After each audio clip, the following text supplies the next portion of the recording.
If there's one thing I know about conservatives, it is that they do not want their presidents bowing to any foreign leader, let alone the Saudis.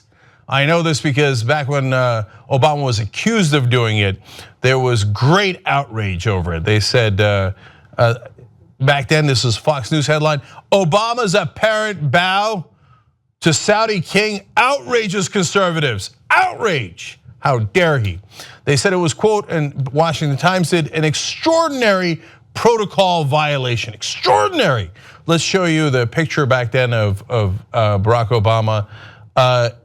It looks, I don't know, the Obama administration said they weren't bowing, but that he looks like he's doing something over there, right? And I know that that is horrible. I know it because conservatives said it.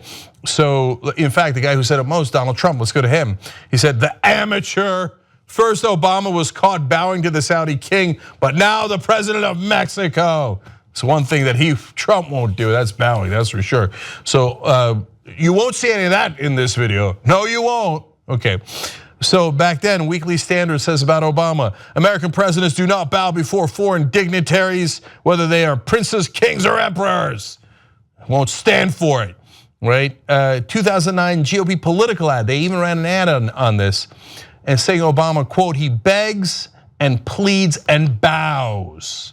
Oh my God. And then one last one from Donald Trump. Donald Trump clearly puts this country first, security, vets, economy, and won't bow down to other world leaders. Of course not. So, without further ado, show me Donald Trump bowing like a dog to the Saudis.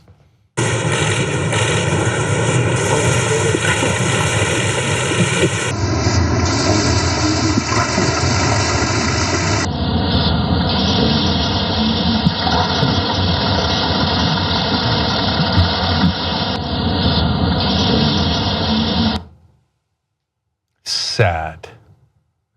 My favorite part was not the bow, it was the curtsy.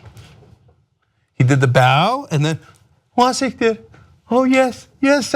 Are you guys still buying all our weapons? And can I do more business dealing with you guys later when I get personally enriched?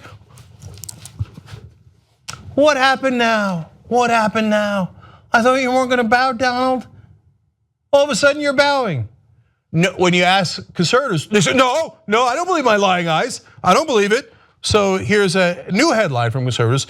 Trump shakes hands with Saudi leader, doesn't bow as Obama appeared to do. Really? It's not what the videotape shows. And here is a Trump supporter saying, well, more of a squat than a bow. I mean, we're allowed to squat, aren't we? Come on. Now look, is this a real issue? It wasn't a real issue when they attacked Obama with it. It isn't a real issue now. I don't give a damn if he bowed. If he's being polite to their leaders, look, I got no love for the Saudi government. I've said it a billion times. I've explained it in 13 different ways why I think they're working against American interests. I think it's a crime that they're called our ally. We're hooked on their stupid, cheap oil. And it's not even us, it's our leaders who personally benefit from it. It drives me crazy. But you want to do some politeness as he puts a medal around your neck. And by the way, there's a picture now of George W. Bush, Obama, and Trump doing the same exact thing as they put the same exact King Abdul Aziz medal around his neck. But you guys were the ones who came up with this nonsense in the first place. You guys pretended that what Obama did was an outrage and it was an extraordinary protocol violation. So when your bitch, man, does the same thing, then you don't get to go around and say, well, he was just squatting. He was just squatting. Maybe he had, I don't know, intestinal issues. Just squatting. It's not a bow. It looks like a bow. It looks like the same thing. He threw in a curtsy, but what am I gonna do?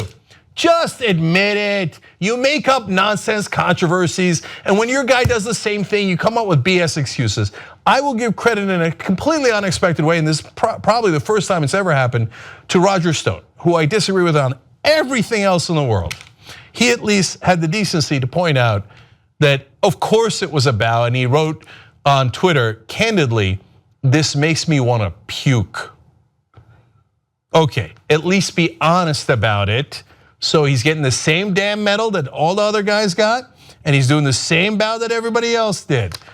Now, let me give you one last word from Donald Trump before the trip began. According to Steve Cortez reporting on this, last words from POTUS before deplaning Air Force One quote, I catch one American bowing here and you're on the next Saudi flight home. Well, we did hear that Donald Trump didn't want the trip to be that long. He complained that it was too long at 9 days. It tested his stamina since he's a low energy president. Maybe he was trying to send himself back home after a day. That's a theory nobody's come up with before. Either way, I don't care about his bowing or not bowing. I care about policy. But all you conservatives who pretended it was the most outrageous thing in the world, I assume, like Roger Stone today, you are vomiting all over yourselves at what a weak and pathetic leader you have in Donald Trump. Just be honest about it, that's all. Young Turks membership creates independent media. Believe me. No ads. Believe me. All the shows. Believe me. On demand. Believe me. Support independent media. Believe me. It's awesome, tremendous, you'll love it. Believe me. And by the end, you'll be thinking, I'm like a smart person. tytnetwork.com/join.